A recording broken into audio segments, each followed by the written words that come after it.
Então ela se despede de John, dá um beijo nele e aí vai embora. Ela nunca mais voltou para casa.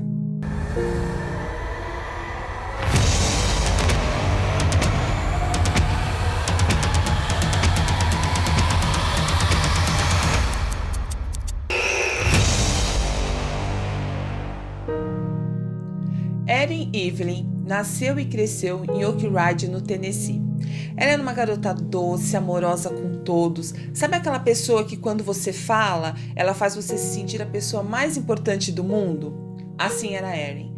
Atenciosa, simpática, uma pessoa agradável que todos queriam ter por perto.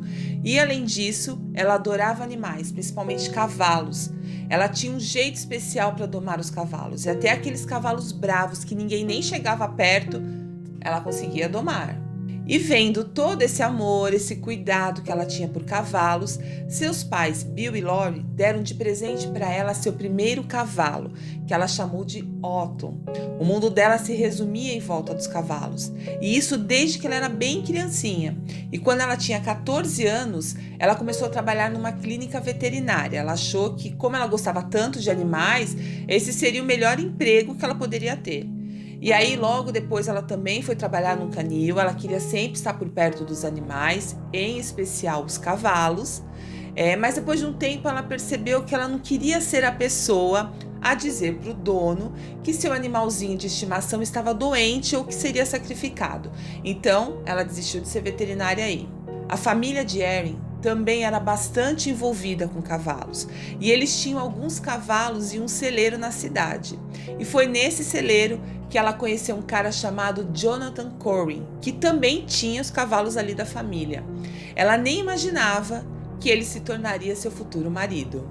Quando eles se conheceram, Erin estava na 5ª série, e a partir daí eles se tornaram amigos e ficaram cada vez mais próximos. E aí, quando eles tinham 16 e 17 anos, John era um ano mais velho que Erin, John foi até a casa de Erin e pediu para namorar com ela.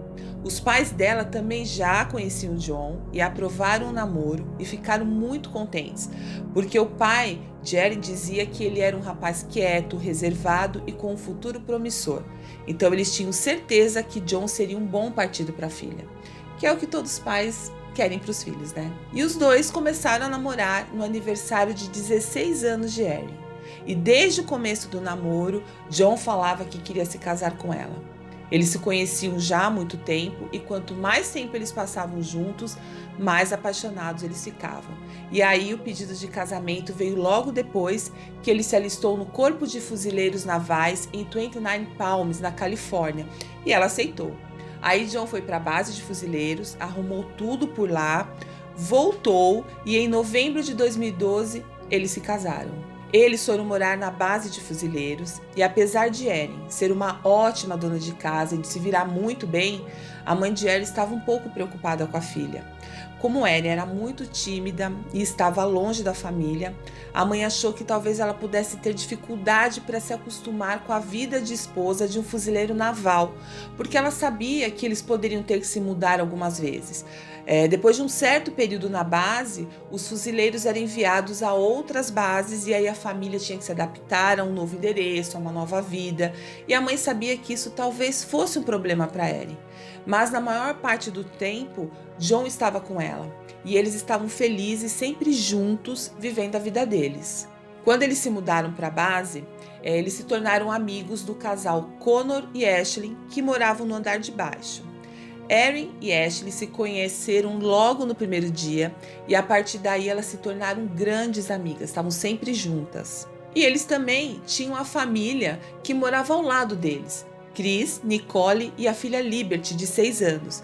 E Erin e John também fizeram amizade com eles. E enquanto os maridos estavam na base naval, as esposas gostavam de sair juntas, iam almoçar, conversavam.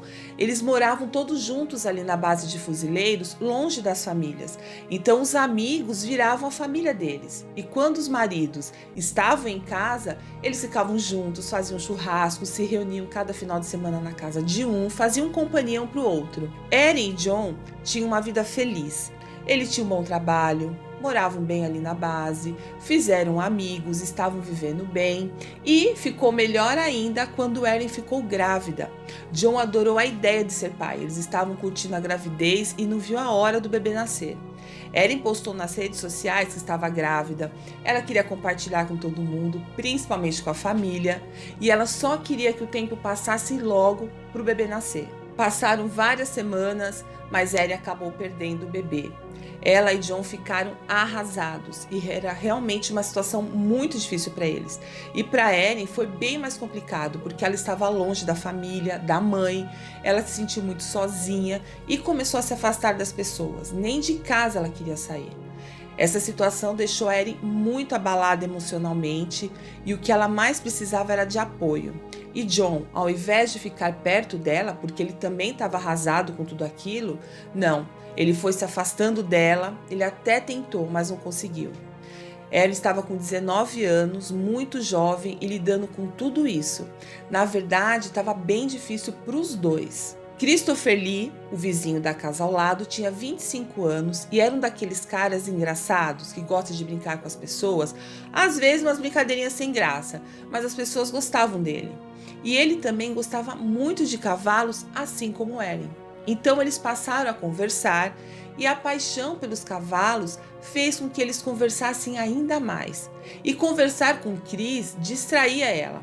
E ela, passando por um momento tão difícil, acabou encontrando conforto na amizade deles. E quando você não encontra conforto com a pessoa que você está se relacionando, no caso dela com o marido, é muito ruim você ter que procurar conforto fora. Geralmente as coisas não acabam bem assim. Chris e Erin sempre estavam juntos.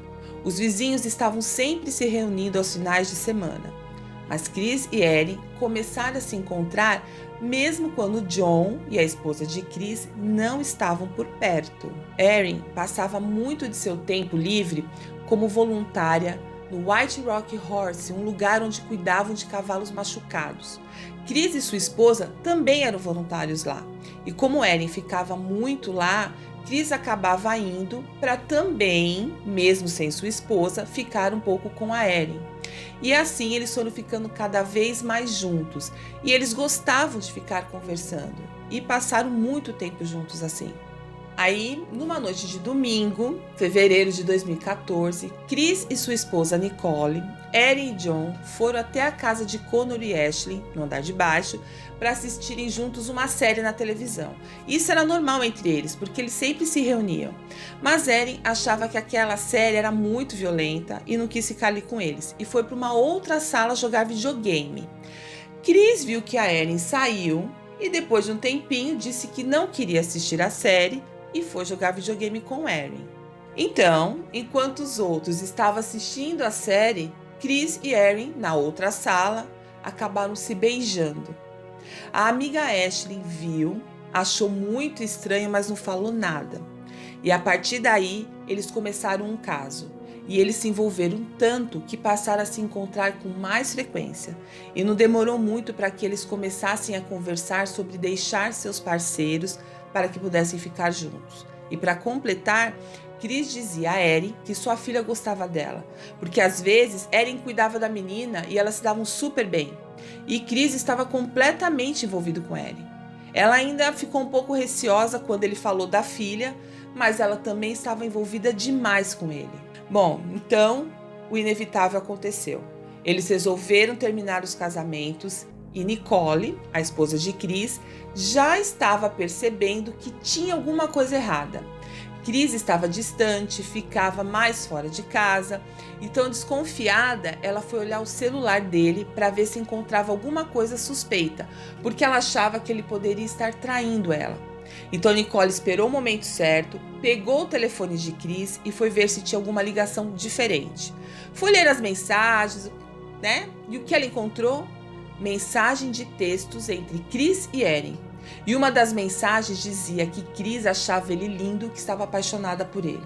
Nicole ficou transtornada. Ela já desconfiava que pudesse ter algo errado, mas nunca imaginou que seria com a vizinha, a amiga dela, alguém que ficava com a filha. Nicole estava inconformada e com raiva. Aí, Primeiro ela encontrou o Chris e os dois discutiram por horas.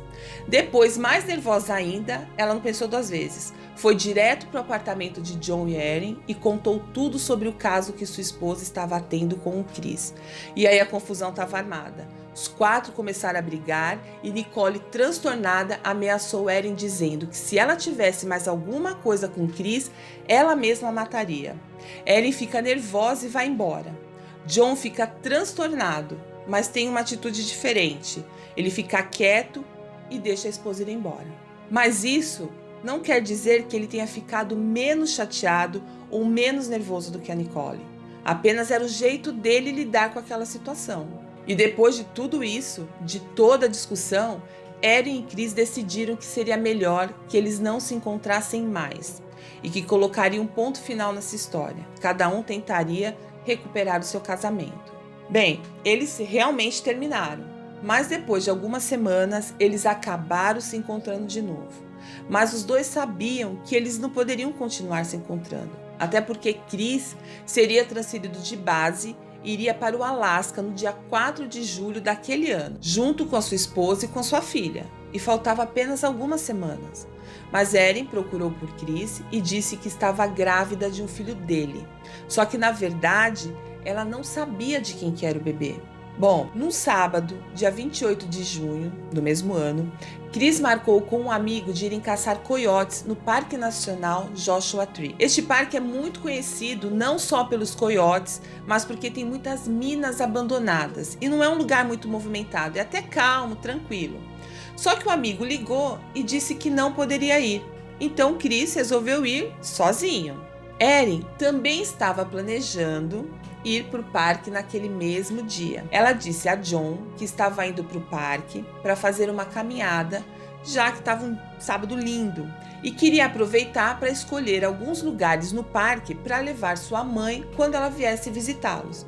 Então ela se despede de John, dá um beijo nele e aí vai embora. Ela nunca mais voltou para casa. Bom, o Parque Joshua Tree é como um deserto bem grande e não fica muito longe da base naval onde eles moravam. E essas são as histórias que Chris e Erin contaram. Chris disse que ia caçar coiotes sozinho e Erin disse que ia caminhar. Só que na verdade a história era outra. Alguns dias antes, Chris disse a Erin que ele tinha uma surpresa para ela e pediu que ela se encontrasse com ele no Parque Joshua Tree. Erin, que estava grávida e achava que o bebê era de Chris, ficou animada porque ela achou que lá no parque ele iria pedir para ela se casar com ele e que tinha terminado o casamento com a esposa Nicole. Então, acredita-se que era por isso que Erin estava indo para o parque e não para caminhar. Ela estava indo para se encontrar com Chris. Bom, voltando para o sábado, no dia 28 de junho, John tinha ido trabalhar assim que Erin saiu pela manhã. Quando ele voltou para casa no fim da tarde, Erin ainda não tinha chegado. Ele achou estranho e mandou várias mensagens para ela, mas ela não respondeu nenhuma mensagem. Ele continuou insistindo, mas nada. Erin não respondia. Ele tentou ligar e nada de Erin atender. Já estava anoitecendo e nada de Erin voltar. Ele estava achando muito estranho, porque Erin não ficava tanto tempo fora de casa. Então ele foi até o apartamento de Ashley, a vizinha, e perguntou se ela sabia de alguma coisa. E Ashley disse que não tinha visto Erin naquele dia. John ficou mais preocupado ainda e resolveu ir à delegacia contar sobre o desaparecimento da esposa grávida.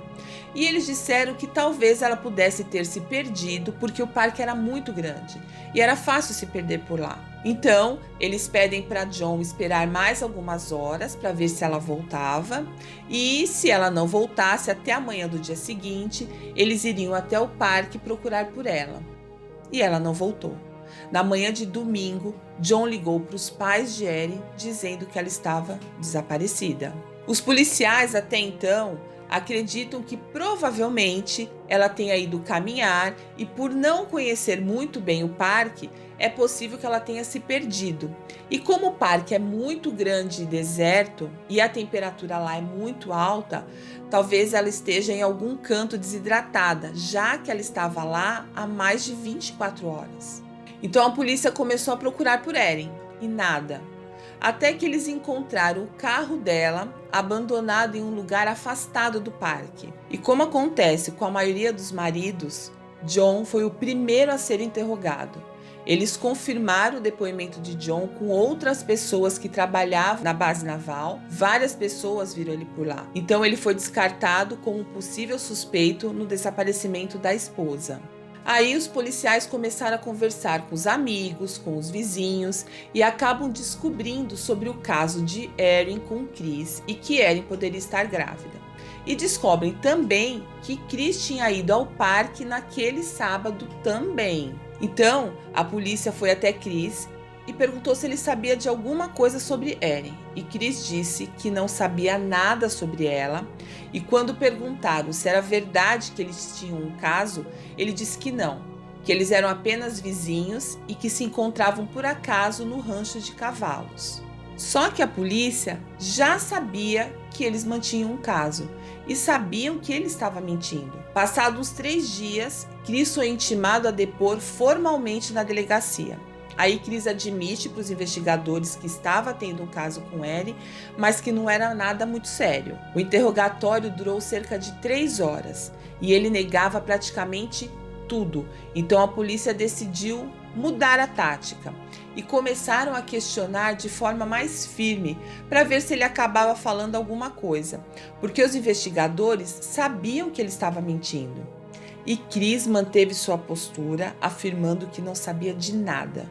Então, nessa hora, os investigadores têm certeza que não se tratava de um caso de desaparecimento, mas sim de uma investigação de homicídio. E Chris é o principal suspeito. Mas eles não têm nenhuma prova para poder prender. A polícia tem certeza que ele está envolvido e que está mentindo. O fato dele ter ido para o parque no mesmo dia em que a Erin desapareceu e lá ele tinha o tempo todo do mundo para fazer o que quisesse, mas eles não tinham prova. Eles só precisavam de um indício. Bom, enquanto isso, cães farejadores e policiais estavam revistando cada centímetro do parque à procura de Erin. Até as pessoas da região estavam ajudando na busca. E os pais, os amigos de Erin, junto com John, estavam desesperados. E os policiais preocupados, porque Chris poderia fugir. Mas eles acabam descobrindo que Chris tem uma arma de batata e é ilegal. Então eles conseguem prender Chris, mas por pouco tempo. O advogado dele pagou a fiança e ele foi solto. E os policiais acreditavam que Chris iria fugir. As buscas continuaram por semanas e os policiais não conseguiram encontrar um único vestígio sequer. Enfim, depois de 2 meses de procura, as autoridades decidem que sábado, dia 16 de agosto de 2014, seria o último dia de buscas. Eles já tinham procurado por todos os lugares e nenhum sinal de Erin. Mas por sorte, a mulher que dirigia a fazenda de resgate, onde Erin e Chris eram voluntários, encontrou algumas fotos tiradas por Chris, mais ou menos uma semana antes do desaparecimento de Erin. As fotos eram de algumas minas abandonadas no parque. Ela entregou as fotos para a polícia e, como era um parque bem grande, seria difícil encontrar o lugar que estavam essas fotos. Então eles levaram um especialista que conseguiu determinar o lugar exato que as fotos foram tiradas. A equipe de busca foi até a mina, que ficava numa parte alta do deserto, e dentro do poço encontraram o corpo de Erin escondido a 40 metros abaixo do solo. A investigação na cena do crime foi capaz de decifrar todo o caso. Erin tinha uma corda enrolada no pescoço, tinha tiros de rifle no corpo e um tanque de propano amarrado a ela. Eles também encontraram uma tocha feita com uma camiseta da Marinha, que foi levada para análise de DNA e ficou constatado que o DNA de Chris estava por toda parte. E ainda havia no fundo do poço, ao lado do corpo, uma garrafa de refrigerante que também foi enviada para análise de DNA e encontraram nela o DNA de Chris e de Erin. E todas essas evidências eram suficientes para que os investigadores conseguissem prender Chris e acusá-lo de assassinato em 1º grau. Mas quando eles vão prender Chris, eles não o encontram. Chris tinha fugido. O corpo de Erin foi enviado ao legista e foi confirmado que ela não estava grávida. E depois de alguns dias, eles encontraram Chris com sua esposa e filha morando no Alasca. Os policiais foram até lá, revistaram seu jipe e encontraram um rifle que batia com as cápsulas encontradas na mina. As marcas de pneus que estavam perto do carro de Erin eram as mesmas do jipe. E ainda encontraram no computador de Chris pesquisas feitas no Google sobre como esconder corpos. Então, Chris foi preso e ficou à espera do julgamento. E no dia 4 de novembro, o julgamento começou e a acusação apresentou todas as provas contra Chris, mostrando que ele atraiu Erin até o parque e tirou sua vida para esconder o caso que eles tinham e principalmente esconder a gravidez. A dona da fazenda de cavalos foi a principal testemunha, porque além das fotos que ela entregou para a polícia, ela disse que Chris pediu para ela uma bomba de propano porque ele queria treinar jogos no parque e ela, sem nem imaginar o que ele faria, deu o tanque para ele. E ele ainda disse que logo depois que Erin sumiu, Nicole foi até a fazenda e disse que desejava que Erin estivesse sem vida em algum lugar do mundo. Talvez ela soubesse o que o marido já tinha feito. O criminalista também confirmou que as cápsulas encontradas eram do rifle de Chris. Então não tinha mais o que questionar. Todas as provas apontavam para Chris.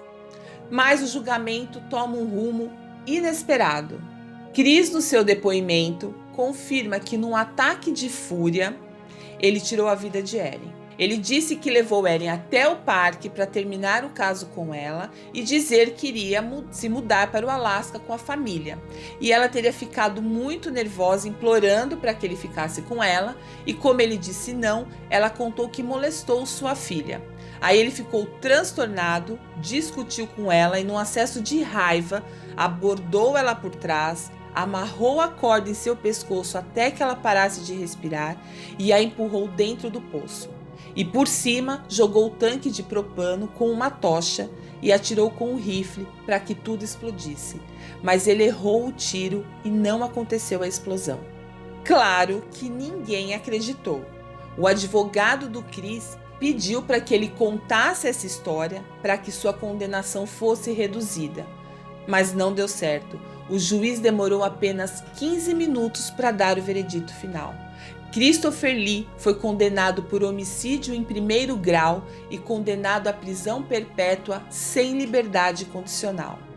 Na audiência, a mãe de Erin leu uma carta dizendo que ele não precisaria tirar a vida de sua filha só para resolver um problema dele. Ela disse que se ele não queria nada com Erin, era só ele ir embora para o Alasca, não precisava fazer essa crueldade toda com ela. John, o marido de Erin, não quis se manifestar em nenhum momento, mas ele estava visivelmente abalado, e a Nicole, a esposa de Chris, nem apareceu no tribunal. Ainda no tribunal, Chris se dirigiu à família de Erin e pediu perdão, e mesmo depois da sentença, ele continuou mantendo a história mentirosa que ele contou.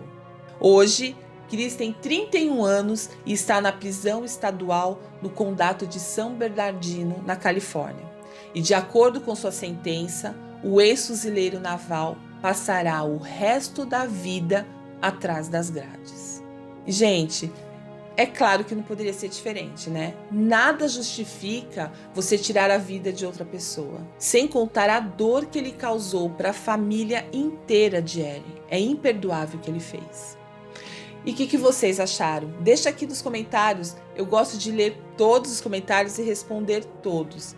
E se vocês gostam desses assuntos, se inscreva aqui no canal, porque sempre tem vídeo novo. Então é isso, gente. Eu sou a Valéria e esse é o LEF, Livros e Fatos. Beijos!